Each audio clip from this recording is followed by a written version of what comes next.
for today's cup of coffee with Scream. Cup of coffee. I don't know what happened on the previous night. It's like we had rain and we had storms and stuff coming in.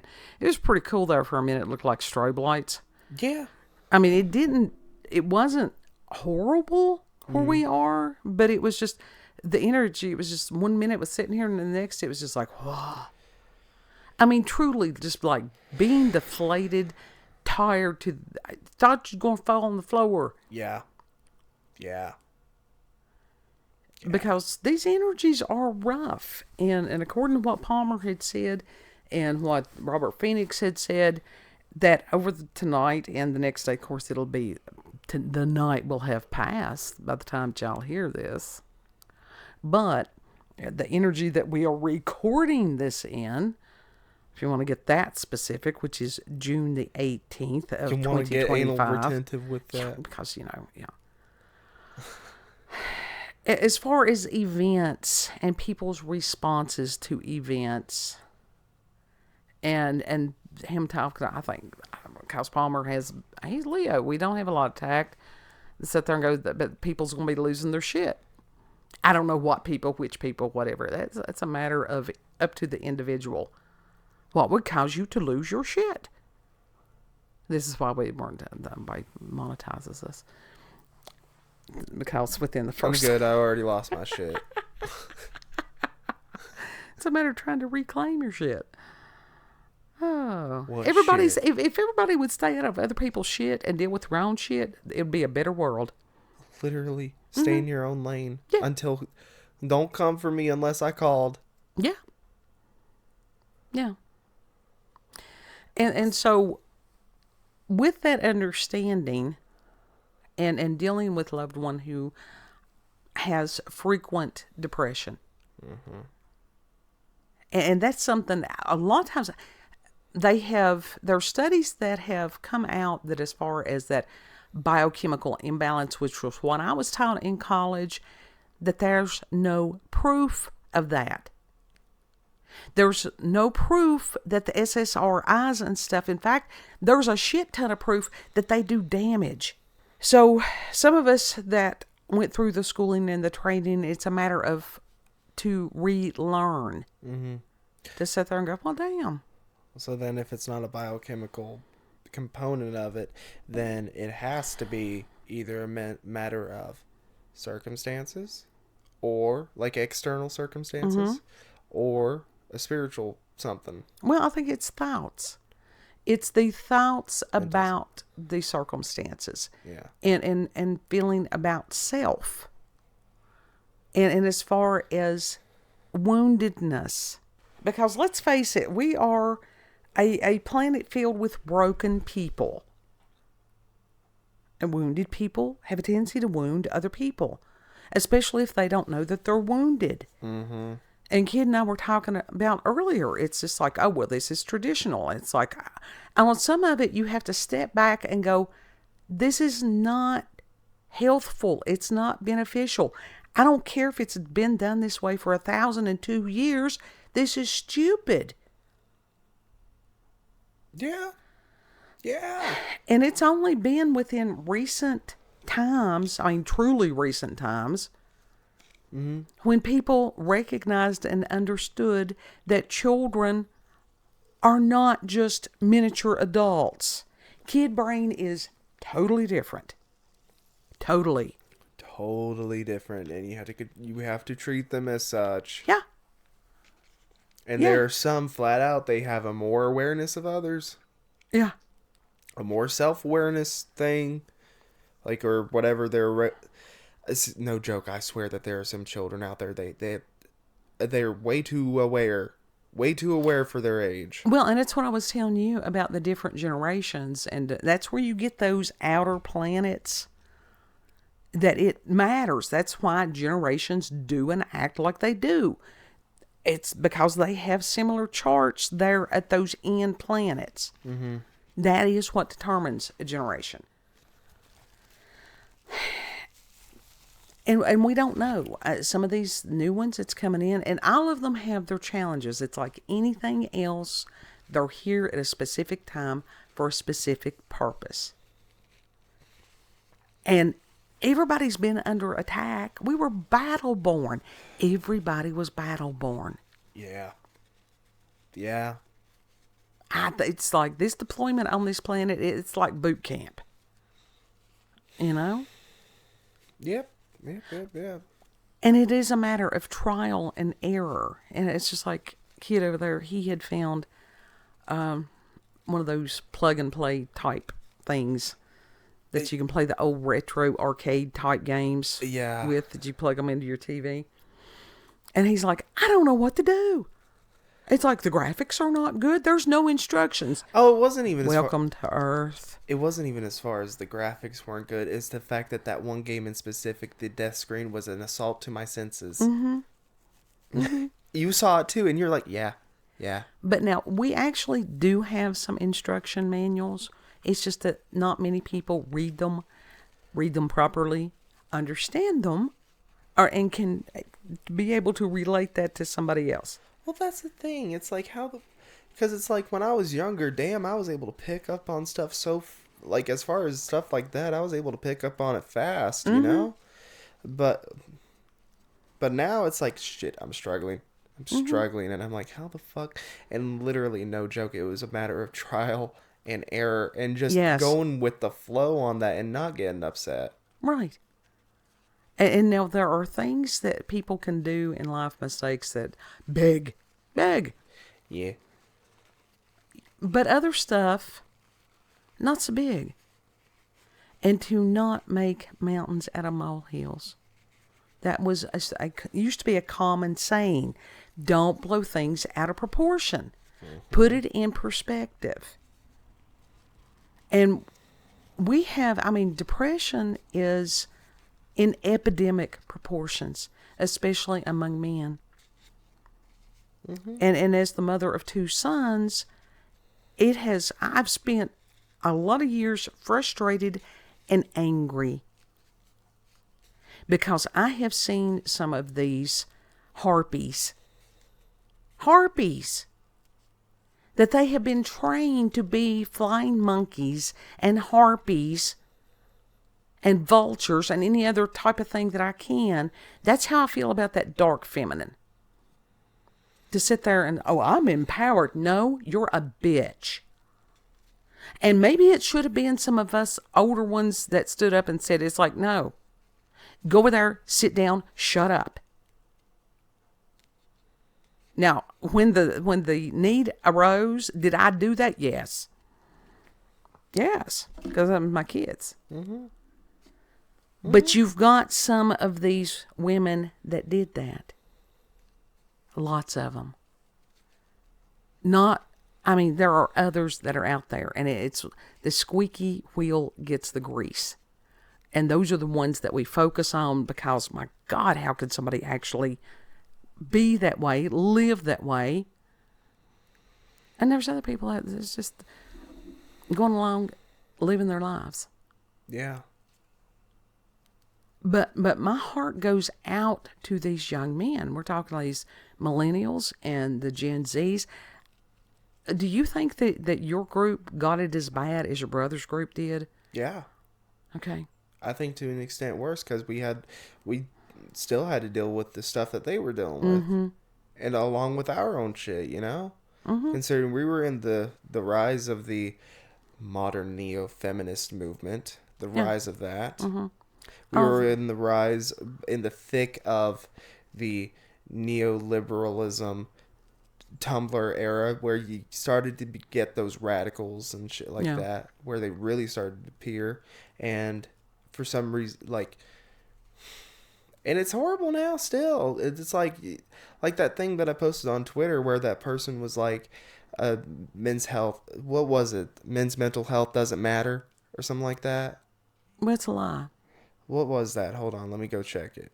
It was a lie. Mm-hmm. And it pisses me off because it's like, okay, if men's mental health doesn't matter, your mental health doesn't matter either. Right. I get it. It's like, you ain't pulling this shit. Their account got suspended, so I can't say it so I can't see it anymore. Well, it's okay because their account got suspended. Mm-hmm. They were held accountable. It needed to happen. Yeah. And this is something that I was talking with the oldest kid, and it's not, you can't just look at it from yesterday. You know, you have to look at it from several yesterdays back. We have had all these useless wars that have killed millions. And you've had, as far as what happened, all right, you had this, this empowering of women. You've got to go out here and this huge lie just was woven. Totally. Mm-hmm. And everything's out of balance. Why does one need to be empowered more than the other? It doesn't. Why can't it be equally? But I'm just saying that's what it was. When you had fewer men, then you're going to have women that have to step. When you've got weak ass men, and I consider myself sort of an expert on some of that, then a woman has to step up and try to fill that gap. Yes. And it's like, because there's nobody else there. And then you get some of these people, we get blowback on that. What you trying to do and you trying to, hell no, I'm just trying to fucking survive. Will it make you rough after so many years? Yes. And then somebody sit there, you're supposed to be dainty and you're supposed to be cute and you're supposed to, fuck you. Mm-hmm. Don't you tell me until you walked in my moccasins. Mm-mm. Mm-mm. It's like legit. Who said that? Right. Who said that all women had to be dainty and cute and delicate? Mm-hmm. And we're living in a society that is imploding. And to try to help these kids and these other people, I mean, it's like them damn old heads protesting. They ain't got their shit together. They're fucking brainwashed from the get-go. Each day is one day closer to death, and they know that. Yes. And so this is the legacy that you're going to leave? It's being a fucking dumb asshole. Right. So that ain't much of a legacy. That ain't a legacy that's good, that's worthy of remembering, you know? Exactly. So within that, and the character that we have, and I had seen him, of course, on social media and stuff, and that is the usual, especially men with depression. And he is called Withered Wojak, Wojak. Mm-hmm. And it says it was part of a series of Wojak and related. You can look this up on knowyourmeme.com. I need to bookmark It's a good website. this. And that he came from the origin, as far as they could trace back, April 10th, 2018, from, of course, I think everybody on 4chan was anonymous, weren't they? That was part of the allure of 4chan. Yeah. Yeah, it was an anonymous board. Mm-hmm. And so this was a place where millennials primarily would gather, and it was a safe space for them to try to disclose what they did not feel comfortable enough with at home. That in itself is tragic. That if they did not have some kind of a parental figure that when they started having problems that they could go to and say, hey, I got a problem, can you help me with this? That they go to a message board. Mm-hmm. But at least they actually had a place to go. But before him, previous generations didn't have anything. Oh, hell no. No. And that's where you get some of these hard-nosed attitudes. Well, suck it up. Take a lap. Da-da-da. And there's certain things that, yes, that is the appropriate response. But when you've got kids that are going through some really hard times, and it happens, if they're getting bullied, if they're having problems with, some kind of learning challenge and it's not being addressed and just different things like that, they need to have some guidance. Yes. Because we're humans. We're not, most of us are not reptilians. I don't know. I wonder about some people. Or any other form of hybrid. Right. That needs the wisdom of elders. That needs that encouragement. The occasional kick in the ass. Mm-hmm. But to do that with love, not scorn. not ridicule. Because you do that, that will be the only time that kid will ever come to you. Yeah. Because you have shut them down. Well, I think this has happened for many, many generations. Oh, yeah. Where, counselors, guidance counselors at schools, teachers, all that, they would gang up on the kids as well. Because most of them were female. Well, yeah. Some of them were female. Some of them were men that would gang up on the kids. Some of the male coaches. Assholes. That was never proper male guidance. I take it back. There was one coach that he was cool. And he had a totally different perspective on life. Because when he was a young man, he had gone out and he had broke bad and gone into a fight and somebody had eviscerated him. Ugh. That gave him a different perspective. Yeah, that definitely would. That definitely would. Yeah. And so because he did have that different perspective, that he had a tendency to talk with the kids, not at them. Mm-hmm. And I think that, and it's sad on this too, some coaches are some of the most hated teachers a kid will ever encounter. Especially if the kid is not athletic. Yeah. Yeah. And that they can make these kids hate any kind of sport for the rest of their lives. Mm-hmm. With a passion. Mm-hmm. full of dirty Donna. Mm-hmm. But the basis of this, I really believe, is that people feel unloved and unlovable. Yeah. And that is a key element of it, is that people do not feel loved. Mm-hmm. They don't feel like they have anyone around them that truly does care about them, that truly loves them. And so when you introduce the concept of God, especially God as Father, and if all you've ever known is earthly father and that person was not an accurate representation of God as Father, there's going to be some disconnect. Yeah. And when you got people in the churches beating you down, Yes, because they don't feel worthy either. And the thing is, it blows my mind. It is supposed to be a hospital, not a retirement home. And I know that's a trite little saying. It is, churches as they are supposed to be, or were supposed to be, was honestly like triage.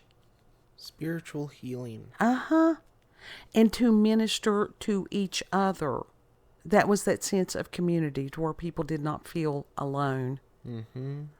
And then, as far as government taking over, and churches very much allowed the government to do their job for them. And so as far as a loss of sense of purpose, that's sort of the basis of that also. Yeah. Well, there's also this thing where people the loss of the sense of purpose, nobody honestly knows what they're supposed to do in life. I can tell people what they're supposed to do in life. Clothe the naked, feed the hungry, take care of the widows and orphans, don't forget the prisoners. Do unto other people the way you would like to have done unto you. It's your sense of purpose. Sense of purpose is different than employment. But within that is what causes a lot of sorrow and suffering, is that feeling unlovable. Mm-hmm. And the thing is, if you've got that, if someone tells you that they love you, you reject it. Because you're feeding into your personal lie. Yeah. Because if that personal lie is dispelled, to sit there and go, I really am loved. I'm lovable. Mm-hmm. Then you got to rechange the way you think about everything else. And there's a lot of people that they don't want to put forth the effort. No. To sit there and it's like a blessing, and somebody blesses somebody. And for a long time, I had such a severe issue with that. That if somebody's like, would you like to have here? I want to, and I'm like, no, I can't. I won't. And somebody finally confronted, they said, look, if somebody tries to gift you something and you refuse it, you're taking away a blessing from yourself and them. Yeah, you definitely told me that a few times. Yeah. Well, because they don't feel worthy They flat out just do not feel worthy of that gift. They don't feel like they deserve it. They didn't do anything to deserve it. That is the whole thing of grace. There's nothing you can do to earn it. It is the unmerited, the unwarranted, undeserved favor of God, simply because He is who He is, because He loves His children. Mm-hmm. You know, it's really not that hard. And then you've got these people that have wrapped this huge legalistic stuff that I'm doing the face rubs, you'll notice, because it blows my mind. It's not that hard. But they've got these other people. You got to jump through this hoop, and you got to. And I'm one of these that I'll sit there and go, show me where it says that in Scripture, because I have some severe issues with organized religion. Because I was wounded by it over and over and over. Well, there's been millions of people that have. Mm-hmm. And so it's just like front porch. That is our, I don't want to, altar. It's our cathedral. It's our, porch prayer place. And actual Christianity is supposed to be a sense of community, but also to have your own personal relationship with Christ. Yes. And that is a very individual. It is. Very individual thing. Now, Personalized. if somebody is doing it's something that is against the rules. Yes. And we're not talking these people making rules up as they go along, because that was done before. Just sit there and go, look, explain what's going on here. Mm-hmm. And there's even code of conduct, how you're supposed to deal with that. Go to that individual first. Talk with them. Not condemn them. Not judge them. Sit there and go, hey, what's going on? What's going on? Yeah. And then if they won't listen the first time, to take a couple of other people, because it doesn't matter who speaks the message as long as the message is heard. Mm-hmm. And if the last step was, if it was bad enough to sit there and go, no, man, you can't keep coming here and doing that. Now, we've had unfortunate experiences with meth heads. It's not theory to us. And it's like, you cannot, no matter how much you love that person, that disease, that person is possessed. Mm-hmm. Mm-hmm. And it will destroy anybody it touches, and it will destroy the people that love the person. Yeah. And at a certain point, you do have to pull away and let them. It's painful to watch, but you gotta let them hit their rock bottom, and then sometimes it will snap them out of that. Sometimes they die. That's the reality. Sometimes they die. I was trying to be a little bit more hopeful than that, but all right, yeah, that is true. I mean, that's the reality. And these families, and it's like, yes, it is really sad for the addicts and stuff like that, but a lot of times the families, they're forgotten. And judge, why would you get involved with someone like that? They don't realize how easy it is. No, they don't. These people can have perfectly normal lives, mm-hmm. perfectly good lives. And it just takes getting involved with one bad person, mm-hmm. or something happening. Having a low point. Yeah. They don't. The people that are like, oh, why would you get yourself involved in this? Why would you do this? They don't realize how easy it could happen to them. No, because they don't think that it could ever happen to them until it does. And I think it scares them because we don't know how to fix it. It scares everybody. Yeah. You don't know how to fix that shit, truly. That's why I said, because you cannot force someone to get help. Mm-mm. You can try. Mm-mm. But you can't, at a certain point, it has to be their decision. It does. That's why I said you got to let them, you got to step back, and you got to just let them, if they survive, let them hit their rock bottom. But our current modes of treatment are ineffective. They are. It's just truth. That is, yes. And that's also, as far as the depression, that plays into that, because that's what happens with a lot of people. They've got unresolved trauma. They're bleeding out on a spiritual level which is mental level, and nobody knows what to do. And so this is a Because this lot is of the these shit people. that only God can fix. A lot of this, yes, and to pray that God will show us what to do to truly bring healing. Mm-hmm. Mm-hmm.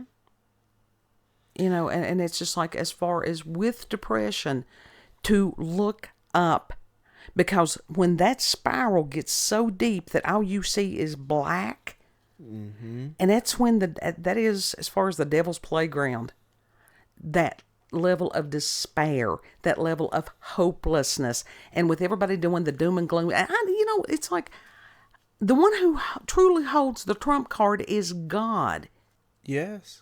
He is the one that calls the shots on all this stuff, you know? So to always have hope, look beyond how things appear in our earthly, podling eyes. When I say that he calls the shots, like literally when all this stuff is done, it's done. Yeah.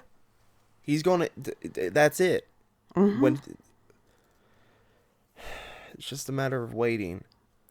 But this is why we urge people, dear God, if you or someone you love is having some kind of mental health crisis, and if it's more than you can deal with, we do have that national mental health hotline. Men a lot of times can talk better to other men. It depends on the man. It does depend on the man. It all depends on everything.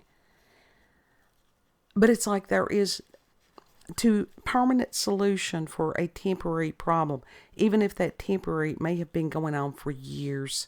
Mm-hmm. Do not lose hope. There's always hope. And to sit, it is a hard thing to watch people suffer. What people can do, as far as when others are suffering, as far as depression and stuff like that, just be there for them. Mm-hmm. You don't even have to talk. If they don't want to talk, just a matter of giving them company. Sure. But even with that, after so many years of them looping and looping and looping, you've got to find a way out. They've got to be able to see a way out. And that's where you pray that God will send somebody. Mm-hmm. And it could be a video, it could be a meme, it could be whatever.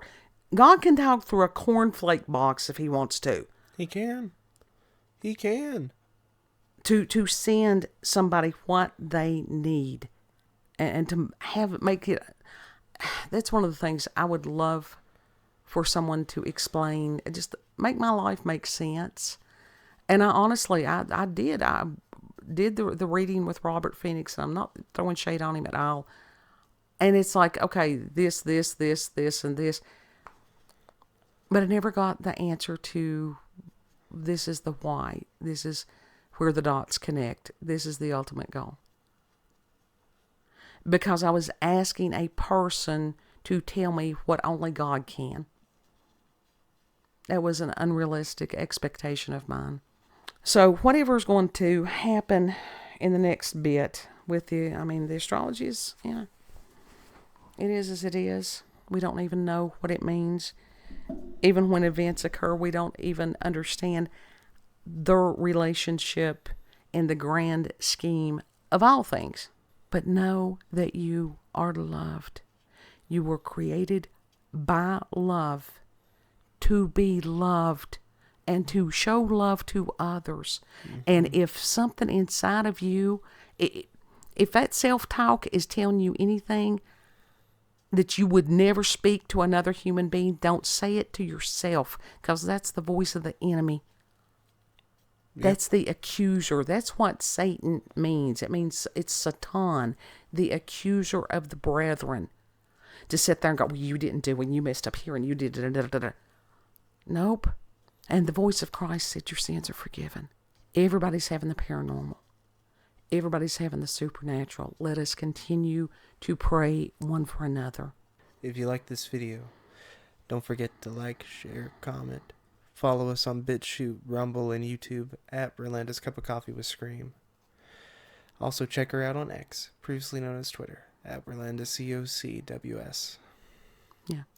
It's a bitter cup, but it's a much needed cup. Well, sometimes I love it when you love somebody enough to tell them the truth.